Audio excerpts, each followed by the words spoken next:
देखो सलमान खान के main downfall का रीजन यही है कि वो अच्छी मूवीज नहीं कर रहे हैं एंड उनको भी बैक एंड में पता है चीजें एंड मैं कहूँ जानबूझ के ही बेकार मूवीज कर रहे हैं। उनका ऑरा माइनस क्यों जा रहा है एंड वो इस तरीके की चीजें क्यों कर रहे हैं जिससे कॉन्ट्रोवर्सीज हो। क्या लगता है तुम लोग को मेन कारण क्या है? देखो उन पे तो मैं जरूर आऊंगा कि भाई क्या चीजें किस तरीके से करी गई है बैक एंड में, बट फर्स्ट ऑफ ऑल मैं स्टार्ट करना चाहूंगा कि उनका जो ऑरा पास्ट में हुआ करता था ना कि भाई कितनी भी बेकार से बेकार मूवी बंदा बना रहा है बस बन रही है, अच्छी बन रही है एंड उस हिसाब से बेटर बन रही है ना कि भाई उसको देखने जा रहे हैं, उसकी हेयर स्टाइल लोग कॉपी कर रहे हैं। भाई मेरी बात लेके चलो, मेरा अभी भी मिडिल पार्ट हेयर स्टाइल लोग बोलते हैं भाई तेरे नाम का हेयर स्टाइल है। सो हिसाब से बंदे ने हर किसी की लाइफ में बड़ा बड़ा इंपैक्ट डाला है। लाइक मेरे को एक केस सिनेरियो याद आता है कि भाई जब सलमान खान के 6 पैक्स एब्स थे एंड जब उसने टी शर्ट लेस बॉडी दिखाई थी भाई लोग फैन हो गए थे जिम के। लोग कह रहे थे कि भाई ऐसे फिजिक ही चाहिए मुझे। मेरे घर वाले बोलते थे कि भाई ऐसी फिजिक होनी चाहिए एंड मैं उसको देख के कंफ्यूज होता था कि भाई ऐसी फिजिक बनाने के लिए क्या चीजें करनी पड़ती है। मुझे उस टाइम का पता नहीं था कि भाई जिम वगैरह भी होती है एंड बॉडी वगैरह भी बना सकते हैं। भाई ऐसी लेवल की शुरुआत हुई थी कि भाई एक नई लहर लेके आ गया था बंदा एंड उसके बाद मैं कहूँ कॉन्ट्रोवर्सीज की वजह से हर टाइम बंदा रिलेवेंट रहा है, हर टाइम अपनी कंट्रोवर्सी में जीता है कि भाई सामने वाले बंदे की ना फाड़ के रख देनी है। तूने अपने आप को समझ क्या रखा है बड़ी बदतमीजी से। सबसे पहले ये कहना चाहूँगा कि उनकी जबान जो है इतनी बदतमीज है, इतनी वाहियात है, इतनी बुरी तरह से बात करते हैं कि जिनके साथ दिल का अच्छा होना हो पड़ता है उनके साथ होता हूँ, जिनके साथ नहीं उनके साथ नहीं। एंड ऐसा कोई बंदा बना ही नहीं भाई जो उससे टक्कर ले पाए एंड वो जीत सके। आजकल नाम सामने आता है भाई, लॉरेंस बिश्नोई ने बहुत ज्यादा धमकियां वगैरह दे रखी है एंड सिक्योरिटी बहुत ज्यादा टाइट करके, बट ऐसा पास्ट लेवल की मैं बात लेके चल रहा हूँ कि भाई पास्ट में ऐसा कोई भी बंदा नहीं था जो उससे पंगा लेके बच पाए। सलमान खान हमारा टारगेट है, जिस दिन हम जेल से बाहर आए वो दिन इसका आखिरी होगा।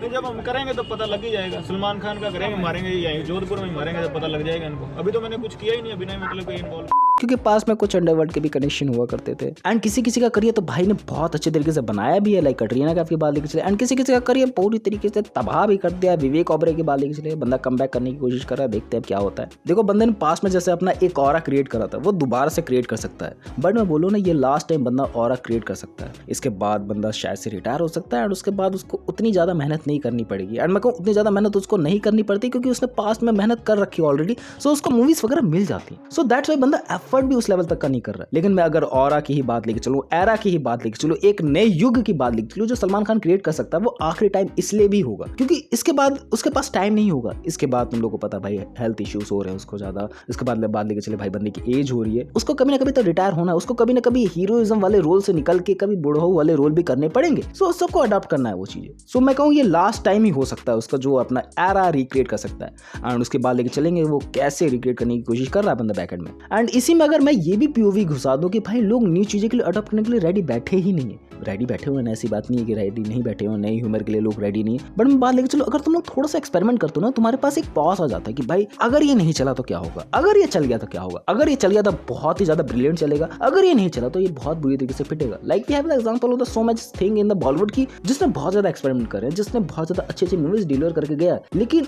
उसने बिग ऑडियंस में कभी इंपैक्ट डाला ही नहीं। तुम लोगों को मास मसाला वाली मूवीज बनानी पड़ेगी, तुम लोगों को मार धाड़ वाली मूवी बनानी पड़ेगी, उसके अंदर तुम लोग को लव एंगल घुसाना पड़ेगा जानबूझ के, तभी वो चीजें चलेंगी। अगर तुमने नहीं घुसाया, अगर तुमने उस लेवल की चीजें नहीं करी तो लोग मे बी शायद से तेरे को अडॉप्ट ना करे एंड शायद से कर ले because of the heroism. Because heroism आज के जमाने में भी चलता है बॉलीवुड में, लेकिन वो टाइम टू टाइम इतना ज्यादा डिग्रेड हो चुका है कि हम लोग कहीं भी सुनते हैं कि भाई उस बंदे की मूवी आ रही है जो पास में चल रखा था, हम लोग को लगता है भाई ये बेकार मूवी बनाएगा। हम लोग की एक्सपेक्टेशन इतनी ज्यादा गिर जाती है, अगर उसने थोड़ा सा भी अच्छा काम कर दिया हम लोग को लगता है भाई बहुत ज्यादा एफर्ट कर दी बंदे ने। सो ये बात भी सोचने समझने वाली कि भाई कोई सा भी एरा कभी भी टिकने वाला नहीं है और कभी प्लस होता है कभी भी माइनस हो सकता है। हमें बात लेके चलो भाई कैसे बंदा रिवाइव कर सकता है अपने आप को। देखो रिवाइव करने का सबसे जो बढ़िया तरीका आज के टाइम पे बेस्ट डायरेक्टर के साथ तुम लोग को वर्क करना, बेस्ट स्टोरी के साथ तुम लोग को वर्क करना, जो शुरू में मैंने तुम लोग को बताया। एंड बंदा जानबूझ के वर्क नहीं कर रहा है क्योंकि बंदे को पता है अभी मैं उस लेवल तक का जान डाल दूंगा तो दोबारा से मैं अपना ऑरा रिक्रिएट नहीं कर पाऊंगा because I have a limited time. And बंदे ने जब अब साइन करिए एक नई वेब सीरीज कह लो या मूवी कह लो, अभी भी जो भी सामने नहीं आई चीजें,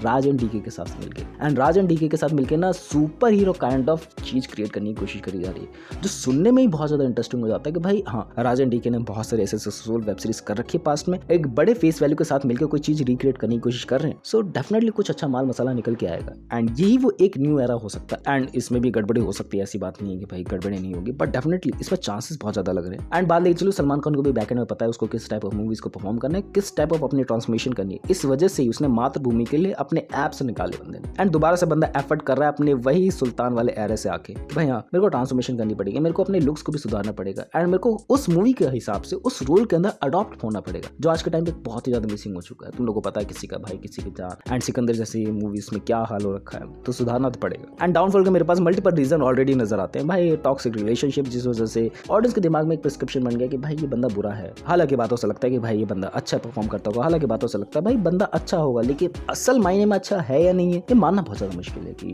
बंदा स्क्रीन के सामने कुछ और दिखता है, लेकिन स्क्रीन ऑफ होते ही, कैमरा ऑफ होते ही हो सकता है बंदा वो नहीं हो जो हम लोग के सामने दिखता हो। क्योंकि हम लोगों ने भाई का गुस्सा बहुत बार देखा टीवी पे। अब मैं बोलता हूं तेरे को, मिल मेरे को कई बार। एंड हेल्थ कंडीशन को भी मैं इसमें इंक्लूड करता हूँ कि भाई हेल्थ भी बहुत ज्यादा बुरी रहती है बंदे की। टाइम टू टाइम बंदा इतना ज्यादा डिग्रेड हो गया है कि उसके चेहरे से दिखता है कि भाई वो बुढ़ा होते जा रहा है, उसने अपनी हेल्थ पे उस लेवल तक का ध्यान नहीं दिया। एंड मैं ये नहीं कहूँगी भाई यही एक कारण है, इसी वजह से बंदे का डाउनफॉल आया। मल्टीपल रीजंस की वजह से बंदे को कह सकते हैं कि डाउनफॉल आया। एंड डाउनफॉल आया भी है या नहीं आया हम लोग को क्या ही पता है। उसकी मूवीज अभी भी चल रही है, उसकी मूवीज अभी भी पैसे रिकवर अप कर रही है। जितना मूवीज में लगाया गया है पैसा, उससे थोड़ा सा ज्यादा काइंड ऑफ तो अर्न कर रही है ना। हालांकि कुछ कुछ मूवीज फ्लॉप भी गई, ऐसे नहीं कि भाई पैसे उसने कमाए ही नहीं। एंड कॉन्ट्रोवर्सीज वगैरह के बाद लेके चलो तब तो आए दिन होती ही रहती है। अनुराग कश्यप के साथ अभी रिसेंटली हुई थी। और दबंग 3 में आपने क्या किया, तो मैंने देखा नहीं। आपका ट्रेलर देख के इतना खराब लगा था मुझे, मैं कभी नहीं जाऊंगा। और बल्कि आपका जिस दिन सिकंदर का ट्रेलर आया था, उसी दिन ट्रेलर में मैंने फेसबुक पे जाके लिखा था Sikandar trailer is equal to Salman Khan की सबसे बड़ी वाली टट्टी। मुझे बात बुरी सिर्फ एक ही चीज लग रही है कि आपने अपने आप को डिस्ट्रॉय किया। I am saying that they are worried about you. अगर कोई आपको एक एडवाइस देता है कि भाई सोच समझ के बोला करो, I want to see you grow, talented man. And अभी रिसेंटली कंट्रोवर्सी हुई थी कि भाई सलमान भाई किसी को देखने गए थे हॉस्पिटल में, एंड पापाराज़ी पूछ रहे कि भाई मातृभूमि का क्या हाल है। भाई को चढ़ गया गुस्सा, भाई ने डाली 3-4 पोस्ट, कभी इंस्टाग्राम अपना डीएक्टिवेट कर दिया, कभी ट्विटर डीएक्टिवेट करा। एंड मातृभूमि को बोला कि भाई मातृभूमि की माँ की आग, भाई तुम लोग किसी की कंडीशन को समझोगे या नहीं समझोगे। एंड दिन भर ये सब चीज़ें क्या बकते रहोगे। एंड वही सलमान खान वाला दोबारा से पुराना ऑरा नजर आया कि भाई बंदा गुस्सा अंदर से, सिग्मा मेल है अंदर से। हालांकि समझना चाहिए भाई ये पापाराज़ी कुछ भी करने के लिए तैयार हो चुके हैं आज के ज़माने में। क्या करा जाए इनका, भाई इनके ऊपर तो एक डेडिकेटेड वीडियो डिजर्व करते हैं लोग, इतने ही आइकॉनिक है लोग। एंड आई थिंक भाई सिंगल है, इस वजह से ज्यादा ओवर थिंकिंग करते हैं, इस वजह से ज्यादा चीजें बैकएंड में करते हैं। क्योंकि भाई खुद दिमाग ही नहीं चलता उनका, भाई क्या चीजें परफॉर्म करे, क्या चीजें अगर न्यूज हेडलाइन बन जाए एंड जिस वजह से दोबारा वो फेमस हो जाए, अपने और प्लस में कर दे। कुछ नहीं कहा सकता आज के ज़माने में। तुम्हें क्या लगता है इन सब चीज़ों के बारे में, ये सब चीज़ क्यों करी जा रही है? एंड सच में क्या डाउनफॉल आ गया भाई का? काइंड ऑफ तुम लोग कहोगे हाँ आ गया, बट अकॉर्डिंग टू मी शायद से नहीं आया। Downfall in the sense of कि बंदा रिकवर अप नहीं कर पाएगा वापस, बट बंदे के पास अभी भी पोटेंशियल है, भूमिका तो ऑप्शन है, लेकिन मैं उससे तो उम्मीदें नहीं लगा के बैठा हूँ। डेफिनेटली राजन डीके की जो भी सुपर हीरो वाली काइंड ऑफ थिंग आएगी सलमान खान के साथ, उससे उम्मीदें लग रही है। तुम लोग की भी कोई उम्मीदें हैं, मैं मानता हूँ तुम लोग की उम्मीदों पर कभी वो खरी नहीं उतरी होगी, बट सोचने वाली बात तो है वो तो मैं छोड़ के गई क्यों। छोड़ो, मिलते नहीं शुरू में, बाय।